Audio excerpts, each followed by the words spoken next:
ነገ ታላቁ መልአክ ቅዱስ ገብርኤል የሚታሰብበት ቀን ነው።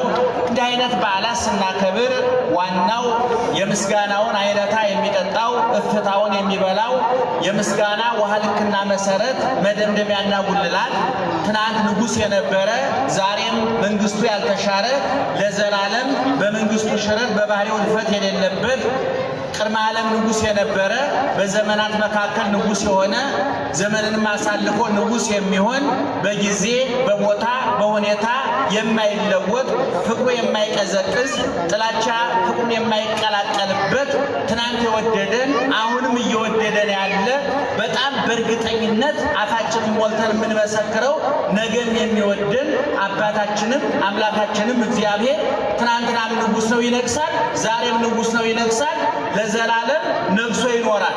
እግዚአብሔር ወዳጆቹ በቤቱ በጊዜው በሁኔታው እንዲሾሙ አድርጓል። የጊዜ ባለቤት እግዚአብሔር ነው። የቦታ ባለቤት እግዚአብሔር ነው። የሁኔታ ባለቤት እግዚአብሔር ነው። ሁኔታውን ለወዳጆቹ፣ ጊዜውን ለወዳጆቹ፣ ቦታውን ለወዳጆቹ አሳልፎ ይሰጣል። የእሱ የባህሪ የሆነውን በጸጋ ይሰጣቸዋል። እሱ ከማንም ያልተቀበለው ማንም የማይወስድበት የባህሪ ክብሩን ሲያጠፉ የሚወሰድባቸው ሲያለሙ የሚጨመርላቸው ክብሩን ይሰጣቸዋል። ኦርቶዶክሳዊ ተዋሕዶ ቤተክርስቲያን ወር በገባ 19ኛውን ቀን ለቅዱስ ገብርኤል መታሰቢያ ታደርጋለች። የሐምሌና የታኅሳሱ ደግሞ ዓመታዊ በዓል ነው። እንግዲህ ቅዱስ ገብርኤል ከሚደነቅባቸው ከሚወደድባቸው መካከል አንዱ ለእመቤታችን ብስራት ይዞ መምጣቱ ነው። በዚህ በሉቃስ ወንጌል ምዕራፍ 1 ከቁጥር 26 ጀምሮ ስታነቡ ወንጌላዊ ሉቃስ አዲስ ኪዳን ምን ማለት እንደሆነ የት እንደተጀመረ ማን እንደጀመረው መነሻ ሐሳቡን ስረ ነገሩን በሚገባ ጽፎልናል። እንደምታውቁት እመቤታችን በቤተ መቅደስ ነው ያደገችው። ቤተሰብ አታውቅም። አባቷም እናቷም አሳዳጊዋም እግዚአብሔር ነው። በ3 ዓመቷ ቤተ መቅደስ ገብታ 12 ዓመት በቤተ መቅደስ ቆይታ በ15 ዓመት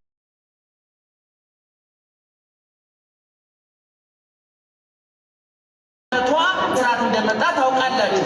መልአኩ በ6ኛው ወር ነው የሚለው። ኤልሳቤጥ በጸነሰች በ6ኛው ወር። ኤልሳቤጥ በ90 ዓመቷ ነው የጸነሰችው።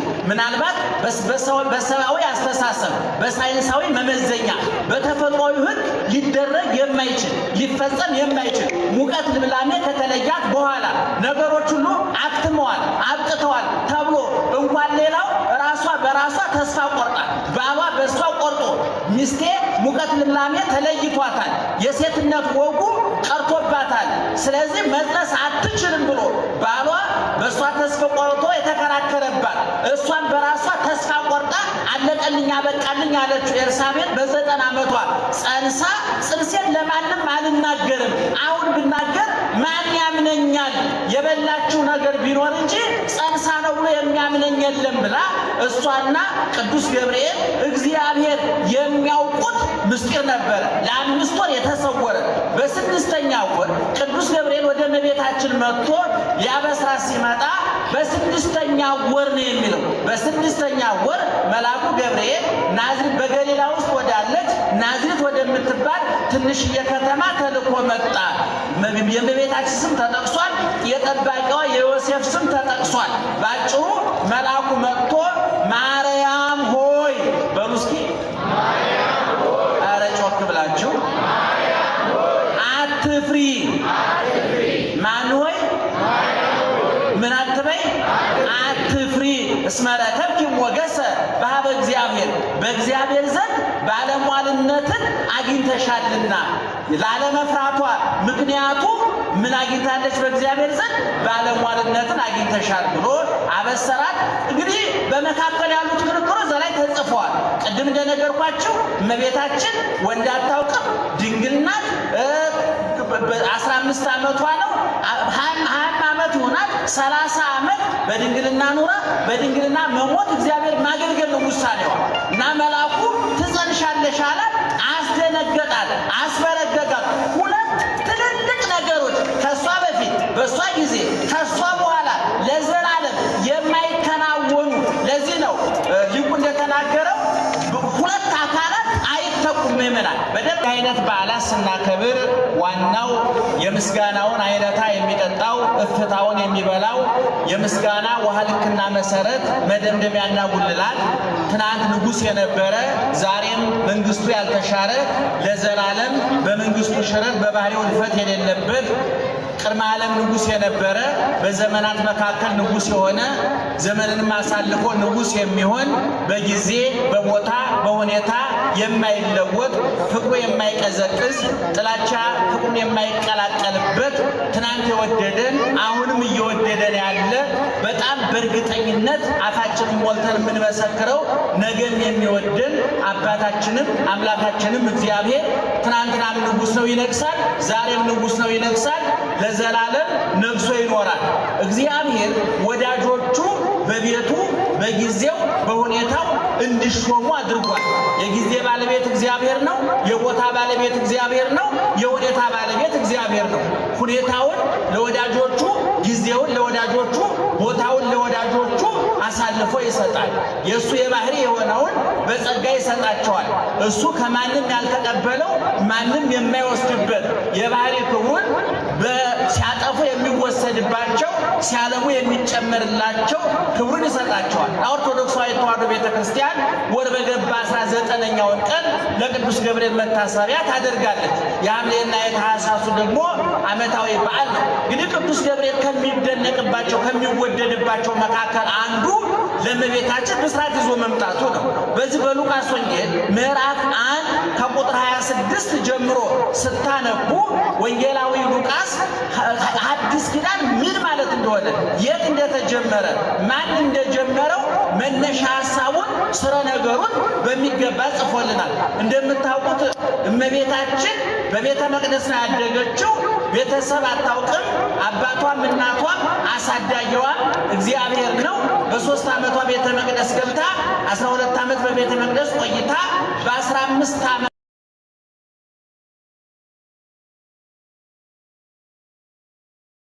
ስርዓት እንደመጣ ታውቃላችሁ።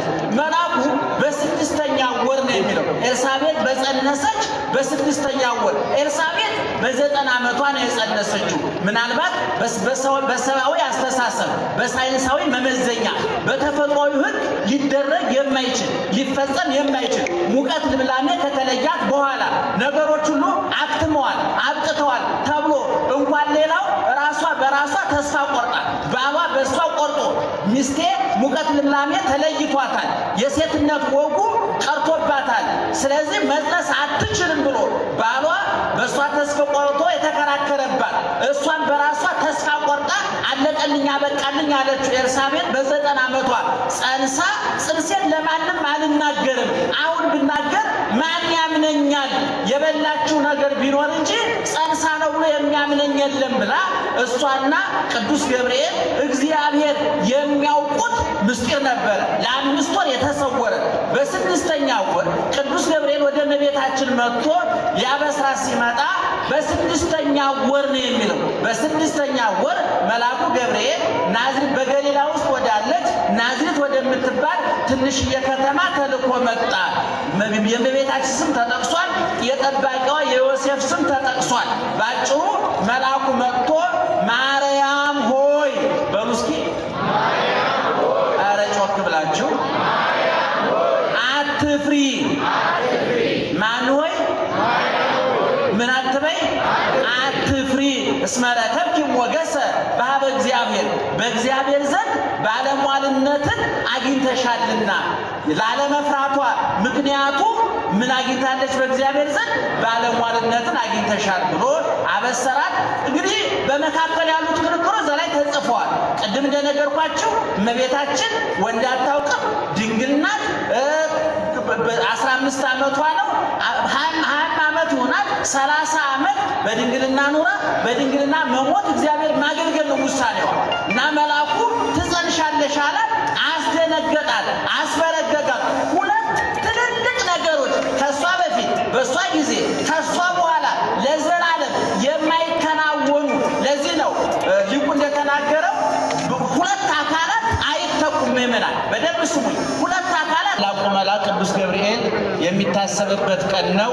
እንዲህ አይነት በዓላት ስናከብር ዋናው የምስጋናውን አይነታ የሚጠጣው እፍታውን የሚበላው የምስጋና ውሃ ልክና መሰረት መደምደሚያና ጉልላት ትናንት ንጉሥ የነበረ ዛሬም መንግስቱ ያልተሻረ ለዘላለም በመንግስቱ ሽረት በባህሪው ልፈት የሌለበት ቅድመ ዓለም ንጉሥ የነበረ በዘመናት መካከል ንጉሥ የሆነ ዘመንንም አሳልፎ ንጉሥ የሚሆን በጊዜ በቦታ በሁኔታ የማይለወጥ ፍቅሩ የማይቀዘቅዝ ጥላቻ ፍቅሩን የማይቀላቀልበት ትናንት የወደደን አሁንም እየወደደን ያለ በጣም በእርግጠኝነት አፋችንን ሞልተን የምንመሰክረው ነገም የሚወደን አባታችንም አምላካችንም እግዚአብሔር ትናንትናም ንጉሥ ነው ይነግሳል፣ ዛሬም ንጉሥ ነው ይነግሳል፣ ለዘላለም ነግሶ ይኖራል።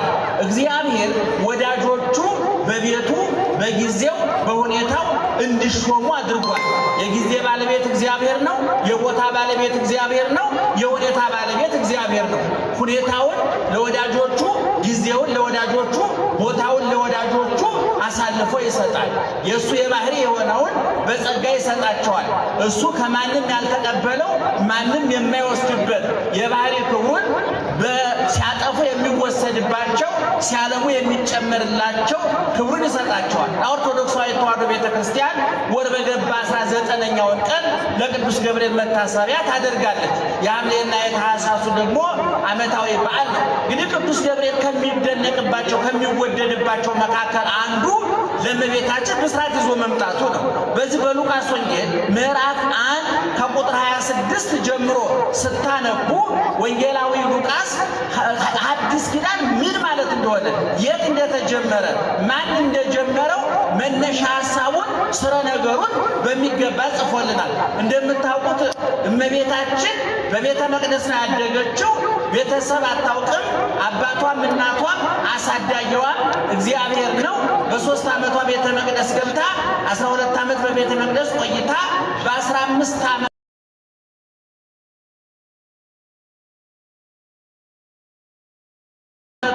ስራት እንደመጣ ታውቃላችሁ። መልአኩ በ6ኛው ወር ነው የሚለው። ኤልሳቤጥ በጸነሰች በ6ኛው ወር። ኤልሳቤጥ በ90 ዓመቷ ነው የጸነሰችው። ምናልባት በሰብአዊ አስተሳሰብ በሳይንሳዊ መመዘኛ በተፈጥሯዊ ሕግ ሊደረግ የማይችል ሊፈጸም የማይችል ሙቀት ልምላሜ ከተለያት በኋላ ነገሮች ሁሉ አክትመዋል አብቅተዋል ተብሎ እንኳን ሌላው ራሷ በራሷ ተስፋ ቆርጣ ባሏ በእሷ ቆርጦ ሚስቴ ሙቀት ልምላሜ ተለይቷታል፣ የሴትነት ወጉ ቀርቶባታል፣ ስለዚህ መድረስ አትችልም ብሎ ባሏ በእሷ ተስፋ ቆርጦ የተከራከረባት እሷን በራሷ ተስፋ ቆርጣ አለቀልኝ አበቃልኝ አለችው። ኤልሳቤጥ በ90 ዓመቷ ጸንሳ ጽንሴን ለማንም አልናገርም፣ አሁን ብናገር ማን ያምነኛል? የበላችው ነገር ቢኖር እንጂ ጸንሳ ነው ብሎ የሚያምነኝ የለም ብላ እሷና ቅዱስ ገብርኤል እግዚአብሔር የሚያውቁት ምስጢር ነበረ። ለ5 ወር የተሰወረ በ6ኛው ወር ቅዱስ ገብርኤል ወደ እመቤታችን መጥቶ ሊያበስራት ሲመጣ በ6ኛው ወር ነው የሚለው። በ6ኛው ወር መልአኩ ገብርኤል ናዝሬት በገሊላ ውስጥ ወዳለች ናዝሬት ወደምትባል ትንሽዬ ከተማ ተልኮ መጣ። የእመቤታችን ስም ተጠቅሷል። የጠባቂዋ የዮሴፍ ስም ተጠቅሷል። ባጭሩ መልአኩ መጥቶ ማርያም ሆይ በሉ እስኪ ኧረ ጮክ ብላችሁ አትፍሪ። ማን ሆይ ምን አትበይ? አትፍሪ።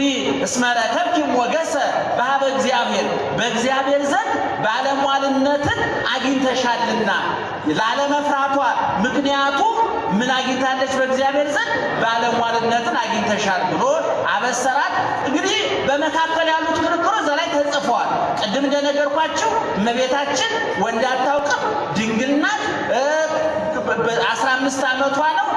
20 ዓመት ይሆናል። 30 ዓመት በድንግልና ኖራ በድንግልና መሞት እግዚአብሔር ማገልገል ነው ውሳኔዋ። እና መልአኩ ትጸንሻለሽ አላት። አስደነገጣት፣ አስበረገጋት። ሁለት ትልልቅ ነገሮች ከሷ በፊት በሷ ጊዜ ከሷ በኋላ ለዘላለም የማይከናወኑ። ለዚህ ነው ሊቁ እንደተናገረው ሁለት አካላት አይተኩም። ይመናል በደንብ ስሙኝ። ሁለት አካላት አይተኩም እና እናንተ የምትሰሙት እኛ የምንናገረው አይንሳን አይንሳችሁ እግዚአብሔር። በጣም አጭር ነገር ለመናገር እንደምታውቁት ነገ ታላቁ መልአክ ቅዱስ ገብርኤል የሚታሰብበት ቀን ነው። እንዲህ አይነት በዓላት ስናከብር ዋናው የምስጋናውን አይነታ የሚጠጣው እፍታውን የሚበላው የምስጋና ውሃ ልክና መሰረት መደምደሚያና ጉልላት ትናንት ንጉሥ የነበረ ዛሬም መንግስቱ ያልተሻረ ለዘላለም በመንግስቱ ሽረት በባህሪው ልፈት የሌለበት ቅድመ ዓለም ንጉሥ የነበረ በዘመናት መካከል ንጉሥ የሆነ ዘመንንም አሳልፎ ንጉሥ የሚሆን በጊዜ በቦታ በሁኔታ የማይለወጥ ፍቅሩ የማይቀዘቅዝ ጥላቻ ፍቅሩን የማይቀላቀልበት ትናንት የወደደን አሁንም እየወደደን ያለ በጣም በእርግጠኝነት አፋችንን ሞልተን የምንመሰክረው ነገም የሚወደን አባታችንም አምላካችንም እግዚአብሔር ትናንትናም ንጉሥ ነው ይነግሳል፣ ዛሬም ንጉሥ ነው ይነግሳል፣ ለዘላለም ነግሶ ይኖራል።